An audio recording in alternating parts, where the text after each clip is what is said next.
Let's continue on from where we left off. Let's go to the home screen, see what we got for today.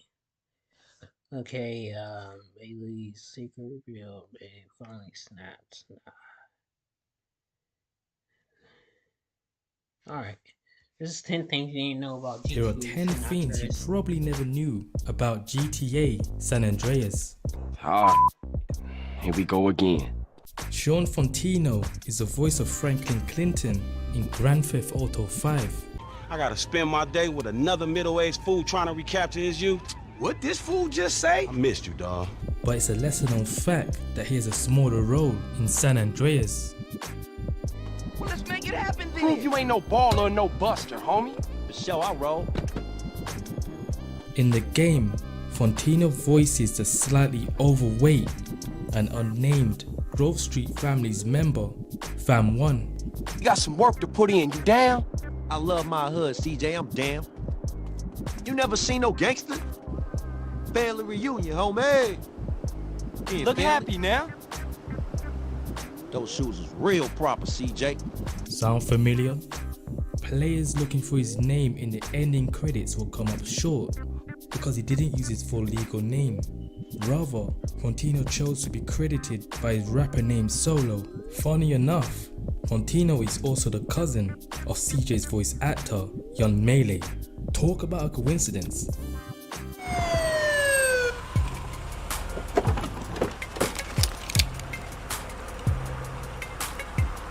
Passenger, show us your hand. The main antagonist of San Andreas is Frank Tenpenny, a corrupt and abusive police officer who operates outside the law and engages in criminal activities, including drug trafficking and murder. You haven't forgotten about us, have you, boy? Hell no, Officer Tenpenny. I was just wondering what took y'all so long. Get in the car. Ease up, man. Damn.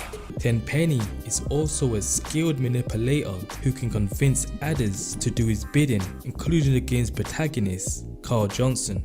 For once, let's let the kid do something good with his useless life. He's gonna help us with the fight against crime. Right, Carl? He is evidently based on the real-life police officer Pharrell Perez, an American former police officer with the LAPD who was involved in numerous crimes and corruption, and the center figure to the LAPD Rampart scandal. We've got a little problem with a former friend of ours.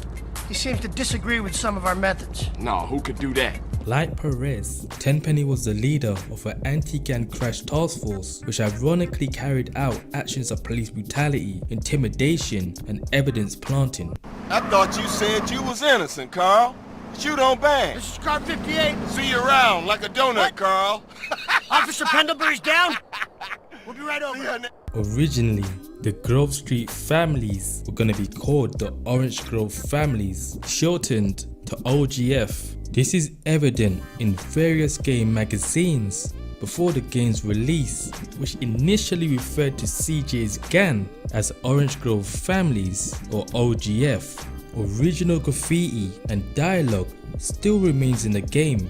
For example, the player can see OGF graffiti around Los Santos. Slow down, fool. You don't even know which store it is. Whatever, man. This it? Yeah, this is right here. CJ would shout out dialogue relating to the OGF and Orange Grove families when confronting enemy gang members. Oh, you from the Great meals backside. for beer, man. Ghost Street family suck ass. What you think, motherfucker? Orange Grove. Look at those Grove Street Where your fools. set at, homie? OGS in the house, bitch. You ain't got no scraps. CJ can also get a tattoo on his upper back that represents the Orange Grove families. You're wearing art now, man.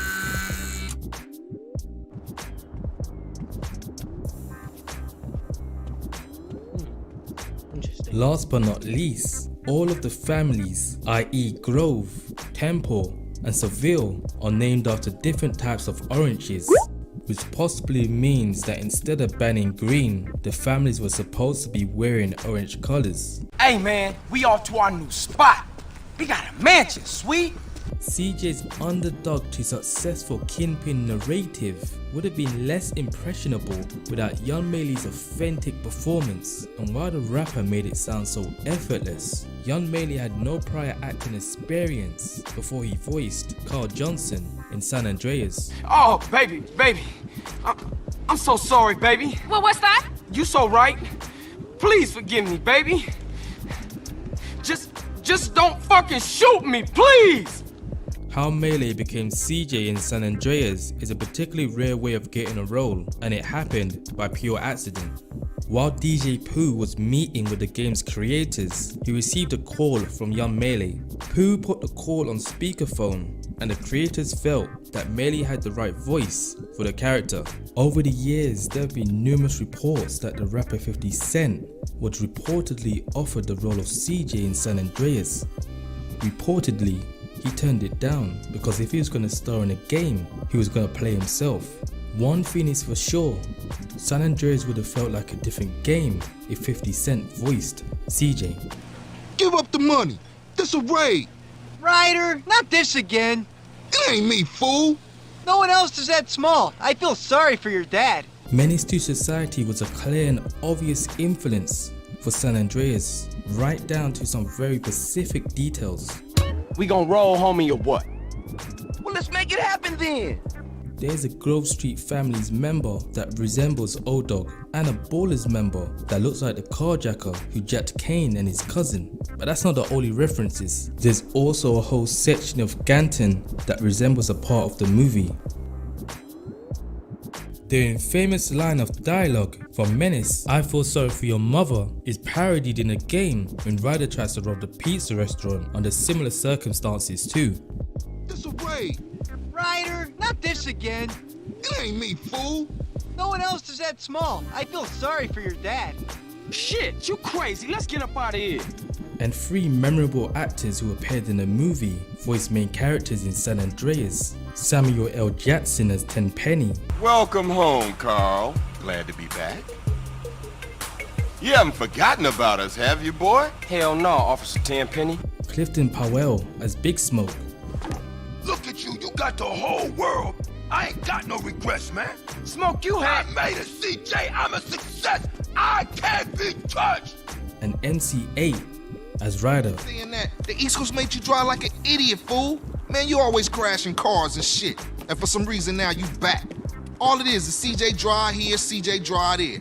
Bullshit. really Man, won't you like just take it easy? Great. San Andreas was the only game certified as adults only AO With the hat? in the series, but briefly. was. It all started in June 2005 when a disabled sets minigame dubbed Hot Coffee was shown to be operatable on all versions if enabled with hacking tools. Naturally, modders did exactly that. By July, the game had been handed its infamous AO rating, often seen as a commercial death sentence. Take-Two recorded the current version to remove the minigame entirely, and by the end of the year, San Andreas was recertified back to mature. You think I'm special, don't you? I hear you. She's kind of sound like Raleigh. In San Fierro, players will find many demolished buildings, a crumbling freeway, and many other broken structures that point towards the city recovering from a massive earthquake. It is also directly mentioned on a radio news broadcast and in the game's manual. There are still no reported casualties, which is truly unfortunate as it makes for incredibly boring news. The federal government is still refusing aid to help rebuild bridges, and everyone is blaming each other. The governor is threatening to bomb Australia, despite scientific proof it wasn't their fault. Richard Burns, WCTR. Rockstar Games had a habit of mocking other GTA clones, and San Andreas is no different. A bodyguard in the mission, Mad Dog's Rhymes, can be found playing a video game and makes a couple of comments. I just played that mission. Man, how can Refract just mess up so bad? Tanner, you suck ass. That's probably a reference to Driver's real-world reception. It was one of the worst reviewed entries in the Driver line. True Crime was another open world game that drew comparisons to GTA. They fired their first shot through insulting advertisements, featuring a jockstrap with a logo that looked suspiciously like the Rockstar one. When GTA San Andreas released in 2004, Rockstar fired back at true crime with billboards for true crime street cleaners found throughout Los Santos, and the tagline on these billboards: "Get rid of old rubbish fast." By the 2004 release of San Andreas, Rockstar was the undisputed king of sandbox games. Games like Driver and True Crime failed to replicate the massive success of the GTA series. Unsurprisingly, Rockstar would make a reference to this through an Easter egg in San Andreas. Players can visit a graveyard in San Fierro. Among the 72 graves, there are 3 plaques dedicated to the fallen. However, on closer inspection, players can read the following: RIP Opposition 1997 to 2004. Rockstar made it clear they took care of their competition, since none reached the success of GTA. I get it wrong, you know? I'm imperfect, you know, like, hey, not a kind man, not a wise man, you know, not a smart man, but dear Lord, I tried. No, you fucked up when you trusted me, player. Come on, baby. GTA San Andreas was an insanely successful title for the series. According to the Guinness World Records 2009 Gamers Edition, it sold over 17.33 million copies, while the second best-selling GTA title was GTA Vice City, which sold 9.801 million copies.